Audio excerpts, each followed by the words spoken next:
Happy Friday, everyone. Welcome to the Wall Street Blockchain Alliance's Crypto Roundup. Ron Quaranta here with my dear friends and co-hosts, David Bril and Joshua Ashley Klayman. Before we kick off our usual disclaimers, thank you all for joining us. LinkedIn, Twitter, YouTube. If you've got comments or questions for David or Joshua, please put them in the chat. We're happy to try to address them. And obviously, nothing we're discussing is any sort of accounting, investment, legal, or tax advice. Our opinions are our own, don't necessarily represent the opinions of our respective firms. Josh, David, another busy week. I want to start off by letting the audience know, Josh, this is your weekly brunch locale. To be clear for everyone watching, I know you're getting a Michelin star lunch coming to you soon. But Josh, if we could, I wanted to kick it off with you. There's been a lot that's been going on. The thing that crossed my desk this morning, I'm just going to dive right into it if we could. SEC has been pretty verbose, is I guess the word I should use, in putting forward commentary on things that they were doing previously and how they're looking at crypto now. The thing that really grabbed my eye, and shout out to Drew Hinkes, who had a really great post on it, was the SEC's statement on proof of work mining. Josh, I read through it. I'm not a lawyer, which means I'm a dummy on this call, but what did you take out of the commentary from the SEC on POW? So thanks, Ron, and hi, David. It's been a long time coming. Right? This is exactly the kind of explanations and examples that we've been looking for. I say that because I think for a long time, people have generally had the sense, okay, proof of work mining, okay, but we didn't have a statement on it. And I think importantly, it's important to remember, and this also goes to the meme coin piece. The Howey test is still the test, right? This all presumes that these are covered crypto assets, that they are not the types of tokens that otherwise look like other kinds of security, like equity interests or something like that. And I think what this does very well is to say, like, look, yes, it's the Howey test. Yes, you have to worry about an investment of money in a common enterprise with a reasonable expectation of profit based solely or primarily on the managerial or entrepreneurial efforts of others, just for anyone watching at home who needed that refresher. But it also goes further and says, but these things, these activities don't meet that standard. And similarly, even when you have pooling, right, in connection with mining, doesn't meet that standard. And it's those sorts of things that are so important. I will just say, although I know we're going to like bat it back and forth and I'll have a chance to talk more about it. I thought interestingly, I don't know if you guys saw Caroline Crenshaw's statement about it as well. Oh, I did not. Interesting. Yes. So she took a somewhat different approach. She was saying, in her view, that the staff, the chairman's office directed the staff to issue, as she called it, yet another non-binding interpretation, bringing the running tally to at least 10 such actions in 9 weeks, rather than engaging in an open and transparent process that benefits from the input of market participants. These supposedly clarifying statements deliver neither progress nor clarity. I disagree. I do invite people to read this, though. I think she refers to what she characterizes as some failures in logic in the statement. But also, I think what she characterizes as a flaw, although I don't want to mischaracterize her statement, so please, everyone read it, right? She says something like, ultimately, you have to run the Howey test to determine whether you have a security. But that's beside the point, to my mind. You are always going to have to run the Howey test unless we have a change in law. Right. So, and Josh, there's a certain irony to reading Commissioner Crenshaw, and again, great mind, and I don't know her personally, noting that what the SEC's chair's office is currently doing is not helping clarity, when you've got a good chunk of the industry saying it actually kind of really is helping clarity. David, before I pull you in, I want to pick Josh's brain on one more thing. Josh, you both know I'm not an attorney.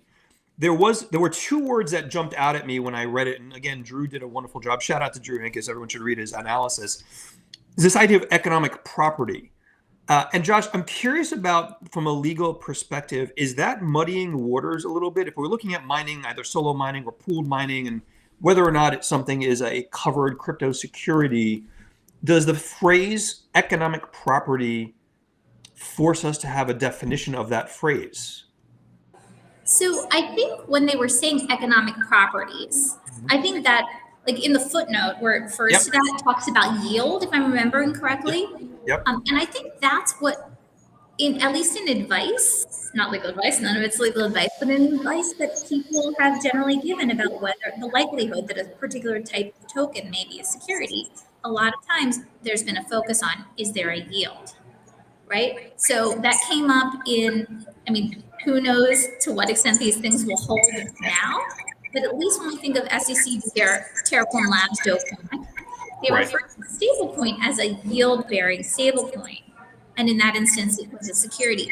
I do agree that we need to, as we start using terms, we need to have parameters, we need to define them. But at least for this point, as long as they're used consistently and not arbitrarily, Right. getting in people's minds that there are certain things, there's certain characteristics of things that resemble securities, right? Traditional securities. And then I think this is the SEC's acknowledgement that yes, and there are certain other things that don't, right? Right. And Josh, the reason I bring this up is, we are all doing our WSBA trip to DC, and these will be some of the topics that we discuss. David, let me pull you into this to the extent you want to comment on some of this. I know you've been hitting the road quite a bit the past few days. Is there more clarity, like when we put our market participant heads on, and not necessarily through the lens of the law? A lot of the colleagues I have in this space that you and I know are saying, well, things are getting clearer. It'd be nice to be codified. It'd be nice to have that framework written down, but things seem a little clearer. Are you seeing it the same way, David? Yes, first of all, I am, and I have been swamped, so I have not had a chance to dive into it as much as I would have liked. But I did see Drew's tweets and his analysis, and we happen to talk separately, and I do agree with his approach. And yeah, I'm aligned where Josh is aligned, and I do note the irony that Caroline Crenshaw is the person who also didn't want to approve Bitcoin ETFs after the court system, had gone ahead and approved it. And yeah, the irony is a little bit overwhelming too when you think about how we didn't get a lot of clarity out of the Gensler-run SEC. So, for everyone in the audience, David, I do want to point out that David Bril is busy when I text him around 8, 9, or 10 o'clock at night about something in the market, and he doesn't immediately respond. Then I realize David's really, really busy. Yes. And then on top of that, I had to sweat out watching my Michigan Wolverines barely squeak out a win last night while multitasking. But yeah, I really want to dive into it more, but I do think that we are getting some of the clarity we need. And look, we don't have a new, SEC commissioner. So I think that the chairman, and I think in the meantime, the commissioners are laying the groundwork for that when Paul Atkins does come in, that things can move forward. So I think this is important steps. And regarding market participants, yes, remember a lot of the companies in the space, the traditional companies are regulated entities and they need more clarity.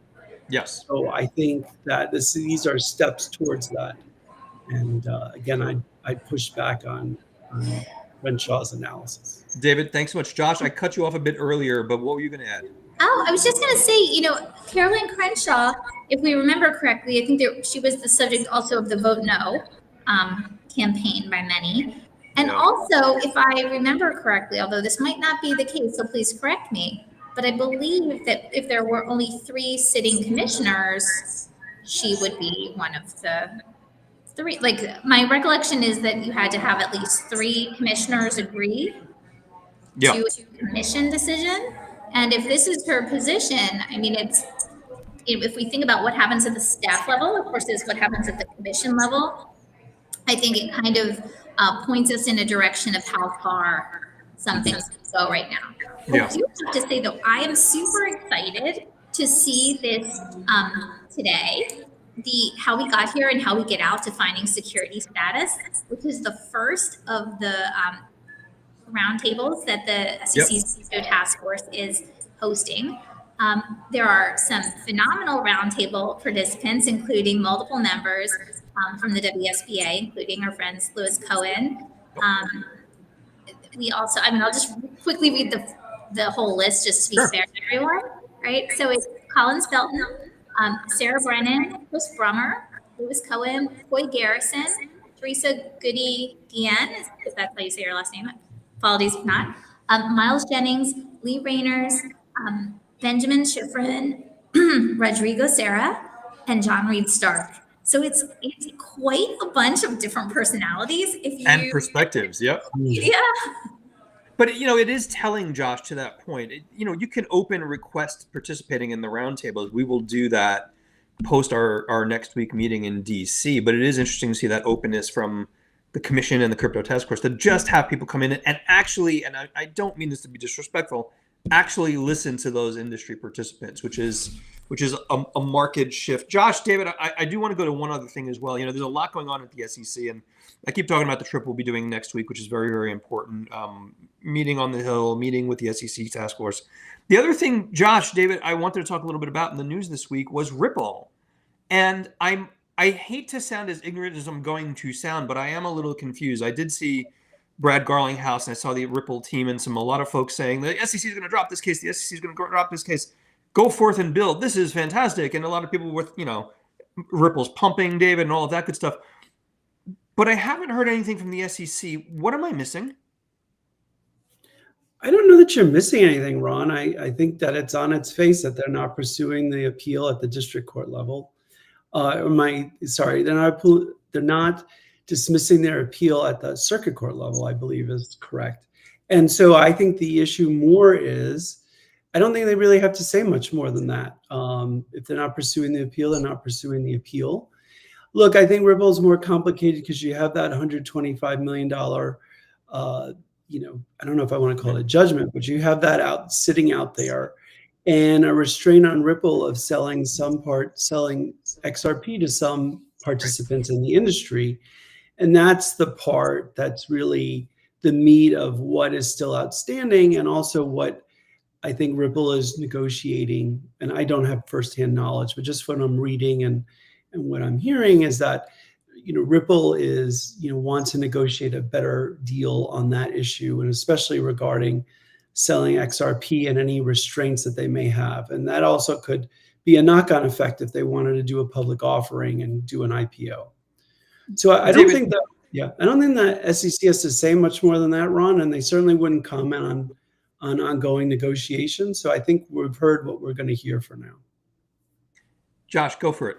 Yeah, so someone contacted me yesterday before it came out that the judgment still stood, right? And was asking, this isn't privileged or something, but was just asking me if the appeal was dropped, does that mean automatically that this judgment doesn't exist? And what I said, all caveats apply. This is not legal advice. I'm not a litigator, but I said, listen, absent some kind of agreement in writing, to the extent that they even could agree to that in writing to drop that, because I suppose it's owed to the SEC. I don't know to what extent it's owed to taxpayers or something like that. So holding all that aside, just this idea that, as I was trying to explain to the person, the SEC appealed the part of the case that it lost.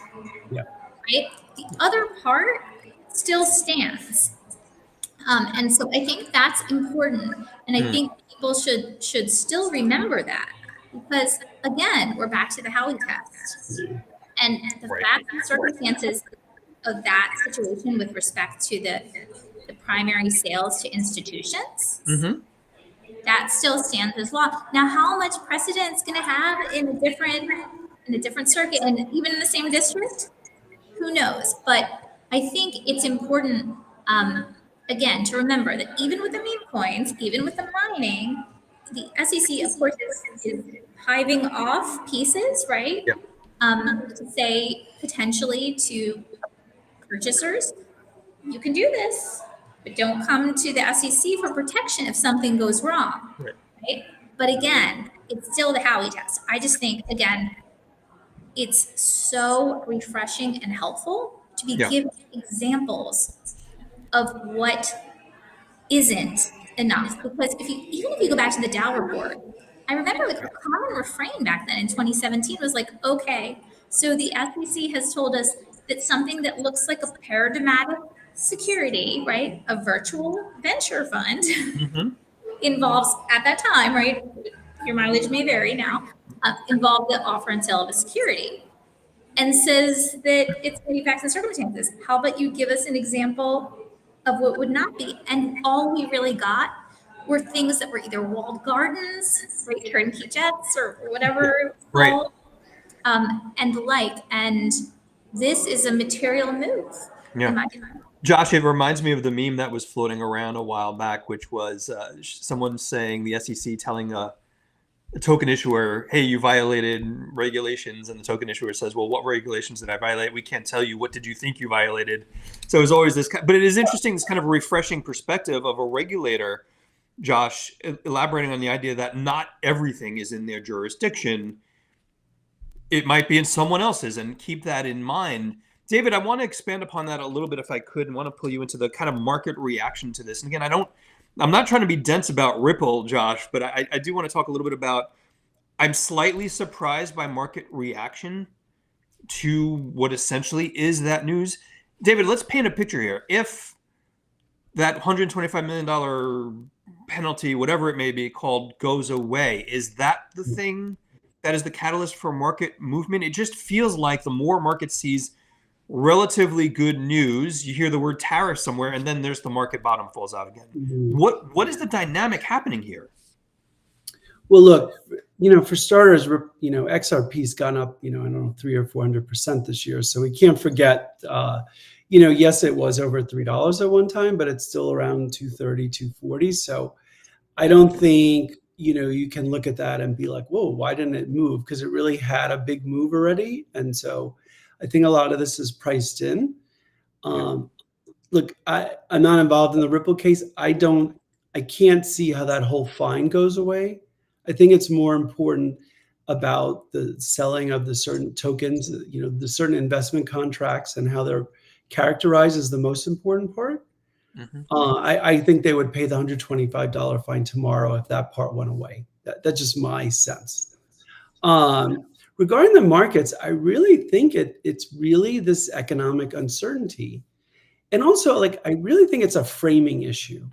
I think that the administration had come out and said, look, there's been this uneven policy around tariffs, and we're going to come out and we want reciprocal tariffs. Anybody who's putting a tariff on us, we want to have a reciprocal tariff. And I think the majority of people would be like, that makes sense. I can live with that. And I agree with that. I just think that because it hasn't been framed that way, and because, we've had sort of a volatility of statements and moving back and forth, that there's been this uncertainty in the market. But I do want to reiterate that I think we've seen from the first term with President Trump, this is the way he negotiates. Yeah. So I think that he uses carrot and stick, and a lot of stick and maybe a little less carrot, but this is the way he negotiates. And I think the market would be better off sort of taking in what he has to say, but actually seeing what is actually done. But that being said, when you're managing a lot of money and you have a lot of people's, accounts that you're working with, you may not have the liberty to do that. But I think sort of sitting back and looking at it a little more pragmatically, that's the way I think about it. David, I feel like we're in this weird world where you and I generally are up early in the morning looking at economic news and business news. And I'm always slightly nervous about what the next statement from Washington will be for that uncertainty factor. And David, that's playing out. Tell me if you disagree. And Josh, certainly, be part of this conversation from a macro perspective.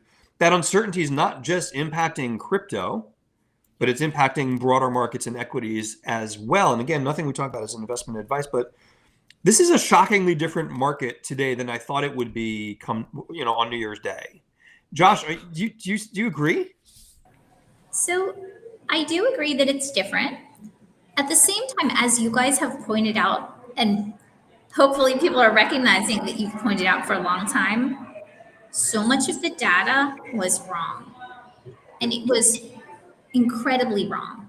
So really, I think what we have to think about is maybe it would be worse right now. Maybe post-election, if it had gone the other way and then the numbers shook out, maybe we would be in a much different place. I do think I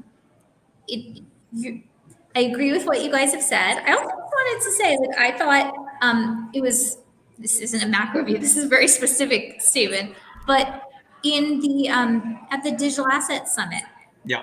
Today with Trump speaking, right? The first time a sitting president has spoken at a crypto conference. Yep. It's big.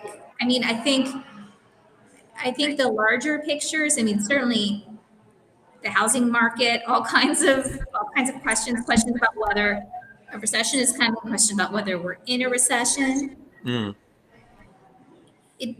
There's a lot going on, Yeah. but I do wonder just what it would have been if it had come out that all the numbers were wrong post-election. Josh, thanks. David, that brings us to, and Josh recognized it for us, and I'm grateful. The idea that, it's not the data, it's the revisions. And we saw the Fed decision this week, David, and its kind of impact. The Fed decided not to make any changes, keep it in the range. I think it's 4% to 4.25%. I could be wrong. Sorry. David, is that a wrong call, given some of the things you and I've seen in revised data? Oh, that's a good question, Ron. First thing I want to say that also all of our views are our own and not of our companies. I definitely want to reiterate that. Yes. Look, I want to kind of even step back a step further. I really think that, we are I think the markets are not where we thought they were going to be, because the news on the regulatory side has been really promising. Right. And I think it's really, look, we don't have new legislation, but we're really on the right path. We have the right framework to move forward. We have an engaged regulator. We have legislators who think this is a priority and an important agenda item. I think the stars are aligning for us as an industry moving forward. I think this is one of those times that it's the macro issues outside of our industry that's just really impacting where the markets are. David, let me weigh in on that one moment. And Josh, I'd love your opinion as well. I agree with you, David, but I'm going to push on something. And you and I have, for the past several weeks, have repeatedly said in person and on the live stream here, who is doing the selling? And shout out to CoinDesk. They had a really interesting exposition, David, on the carry trade. And I'm probably getting that wrong. Is it the carry trade? Where, buy the ETFs, but short the futures. Yeah. I wonder how much of the market downward pressure in crypto is institutions waiting for the bottom, right? Because the basis trade, so many of them are doing the basis trade. They'll long the ETF, they'll short the futures, or different iterations of that. And that was a pretty steady money earner for them all of 2024. You're looking at 1%, 2%, 3% consistently every single month. I wonder how much of it is institutions waiting on the sidelines for the bottom, and the basis trade becomes profitable again. David, is that overthinking it? I know I ripped up the script, but I love your perspective and Josh's perspective.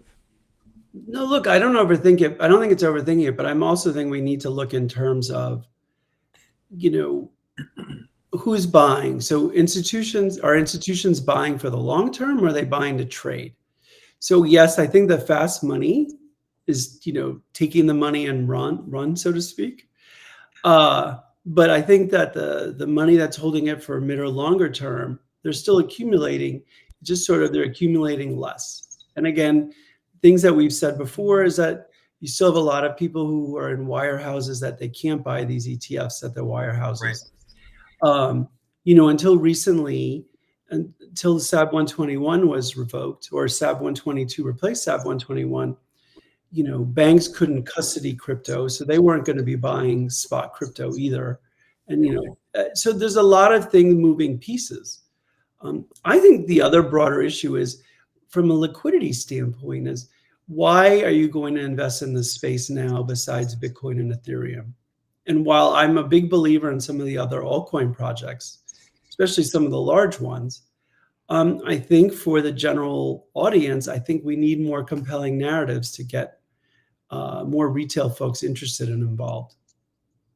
Josh, weigh in on this. And the reason I'd love your opinion, particularly given your perch and the things you do, and certainly can't speak to specific clients, but you've got a wide swath of clientele that you get perspectives from.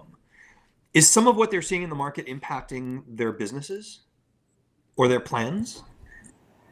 I mean, perhaps on the margins, but I think there's a lot that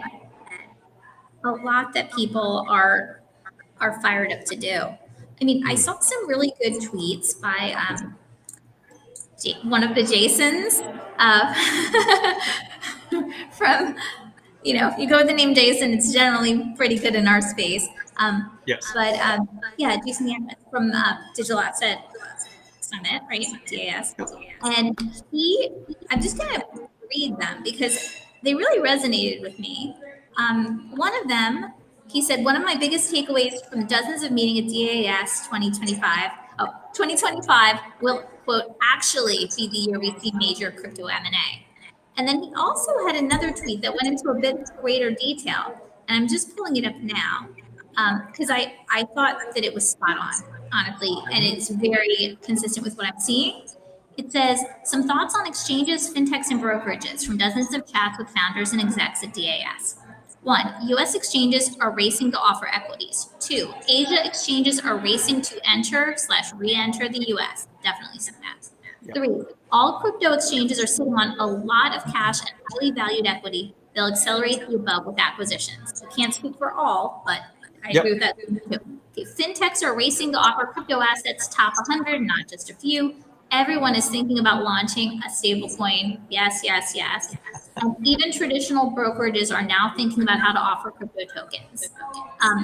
Jason's prediction was, assuming that the market structure bill goes through, which he believes should happen by August, all of the above will happen in 2025. Those are bold statements, but I don't think they're unrealistic, and they're consistent with David, there's a really consistent feeling, just building off of what Josh has mentioned, and I agree with you, Josh, just based on the conversations we have, that Q3, Q4 will be the banner portions or quarters for 2025. David, does the altcoin market come back in 2025? And I want to tear up the script. I got a follow on to that, but I'd love your thoughts on the latter part of the year. Well, this quarter has been the worst since Q2 of 2022 for altcoins. So I certainly hope so. Look, I will say this, both on a substantive level, like on a technical level, I think the altcoins need to come back from these levels, because if they were to have another sell-off down, it would really take a lot of value out of the altcoin space. Even Ethereum is down much more than Bitcoin has been down, like on a percentage basis. So I think structurally, like this needs to sort of be a bottoming area or a consolidating area, or maybe a little bit lower from here. But on a fundamental level, I do think it's very bullish for the altcoins and for the whole ecosystem. And look, there's always that buy, sell in May and go away. And so we may have another one of those sell in May and go away scenarios. But I do want to say there are a couple of sort of bigger issues at work that could, be positive. One is, I think if we were to get legislation enacted and passed, I think that could be an immediate uplift for the market. Mm-hmm. I think if the Russia-Ukraine war could be resolved, I say resolved because, I don't think the parties, still have some major issues to deal with. But if there could be a meaningful ceasefire towards resolution, I think that could be really bullish for the market. And I also think if we were to see some sort of final resolution in the Middle East, especially around shipping and, what's going on, with the Houthis, and I think that would also be very beneficial. I mean, again, beyond the personal level, I'm just talking about business. But I think a resolution to the conflicts in the Middle East as well could be very beneficial for the markets. David, broadly, a resolution to the uncertainty we're seeing across so many different aspects of the global macro picture. Josh, go ahead. I was just going to say that, I don't know if you guys saw it, but I had heard that there was yesterday a filing by the New York Stock Exchange to submit a proposal to the SEC that would allow staking for Bitwise Ethereum exchange traded funds, so ETFs. So I think that's been one of the things that people have pointed to as to what's been holding back the ETH spot ETFs. Yeah. And so, this begins the run. I also saw, I don't want to mention which entity it was, in part because I don't quite remember, But I recall a large financial institution just in the past day or so being quoted, and it may have actually been from a conference or something. I'll try and find it later. But as saying like, there was no doubt in our mind that we wanted to build on ETH, right? Like to use Ethereum. Yeah. And so I forget which one that is, and I won't hazard a guess. But I do think there are a lot of bright points out there, and I think like with this whole idea of covered crypto assets, I mean, it may breathe new life into projects that have really been stifled for so long. Josh, good point. And you mentioned Ethereum. I just want to back up David's data comment. Ethereum's down over 40% year to date, David, and it does feel like quite a bit of oversell given the scope of the ecosystem and what's being built on the L1. I'm going to make a prediction. It's not a wager, David. Please do not smile about it. But I think one of the big positive catalysts for the industry, and I'd love you both to tell me if you agree or disagree, going off script again, is a crypto-related firm finally gets a Fed master account this year. I won't name names or anything like that, and that's just that's my perspective on the catalyst that will really propel things forward. David, Josh, is that kind of an ill-advised prediction on my part?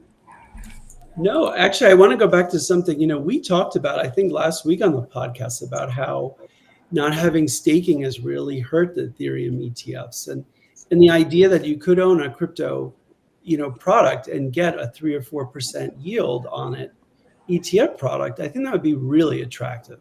The other thing I think is I really believe an index product, whether it be a top 10 cryptos, a top 20 cryptos, would be really popular. I think people want exposure.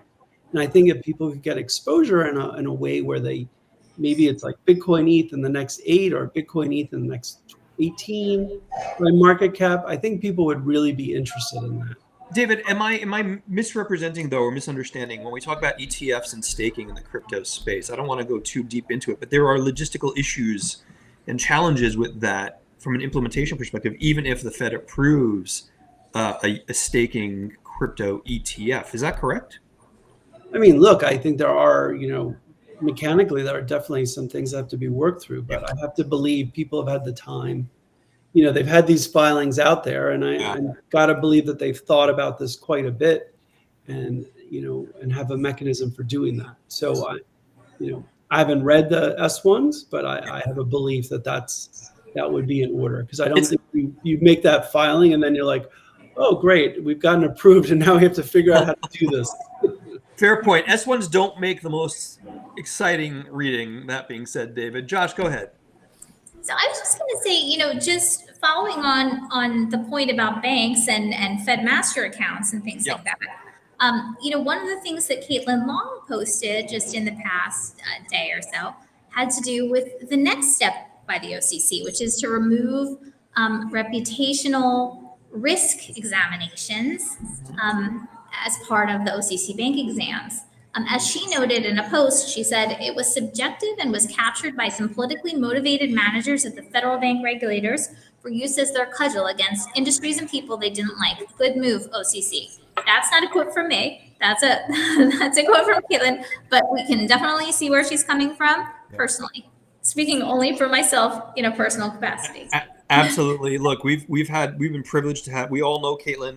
We've been privileged to have her join us at WSBA events. She is a fierce advocate for innovation and one of the brightest minds that I think any of the three of us have spoken to, and that's saying something, because she gets that system very well. Josh, I want to ask for the audience's benefit, what's it like to have a private chef make you lunch? Like, how's that planning out? I'm not. No comments? I have no comment.